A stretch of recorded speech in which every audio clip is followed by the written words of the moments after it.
నెల్లూరు జిల్లా కావలి పట్టణంలోని వెంగళరావు నగర్లో ఈ నెల 18న ఉప్పు సునీత హత్య కేసులో నిందితుడు మల్లి మహేంద్రను పోలీసులు అరెస్టు చేశారు. డీఎస్పీ రమణకుమార్ వివరాల ప్రకారం సునీత మహేంద్ర కొంతకాలంగా సహజీవనం చేస్తున్నారు.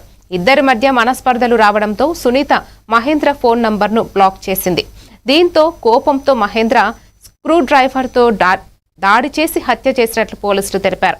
నిందితుడిని రిమాండ్కు తరలించినట్లు డీఎస్పీ వెల్లడించారు. ఆ కేసు యొక్క పూర్వపరాలు ఏంటంటే, ఇప్పుడు సుమారు 15 సంవత్సరాల క్రితం జల్దంకి గ్రామానికి చెందిన ఉప్పు శ్రీనివాసరావుతో ఉప్పు సునీత అంటే సునీత అనే అమ్మాయికి వీళ్ళిద్దరికీ మ్యారేజ్ చేశారు. పెద్దల మ్యారేజ్ వాళ్ళకి 2 పిల్లల కాడ ఉన్నారు. తర్వాత ఏంటంటే వాళ్ళిద్దరి మధ్యన కొన్ని మనస్పర్ధల కారణంగా కొత్తగా మళ్ళీ ఏంటంటే పెద్దలు ఏంటంటే మళ్ళీ భార్యాభర్తని కలపాలనే ఉద్దేశంతో పెద్దలు కూడా కొంచెం ప్రయత్నం చేస్తున్నారు. ఎవరైతే ఉప్పు శ్రీనివాస్ ఉన్నాడు కదా, ఈ సునీత భర్త, వాళ్ళంతా కూడా మళ్ళీ ఇద్దరిని కలపాలని చెప్పి కొంచెం పెద్దలు ప్రయత్నం చేస్తున్నారు.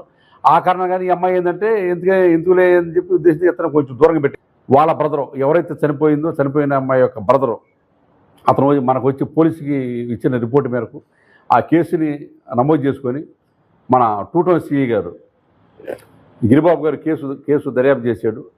కేసు దర్యాప్తు వెళ్ళి నేరస్థల పరిశీలించ కానీ సాక్షులు విచారించడం కానీ ఈ కేసులో వాస్తవాన్ని మొత్తం కూడా సమగ్రంగా అతను సీడీలు తయారు చేసుకొని ఈ రోజున ఉదయం మన పీజీ కాలేజీ దగ్గరలో ఇతర ముద్దాయిని ఐడెంటిఫై చేసి అతన్ని ఈరోజు అరెస్ట్ చేశారు.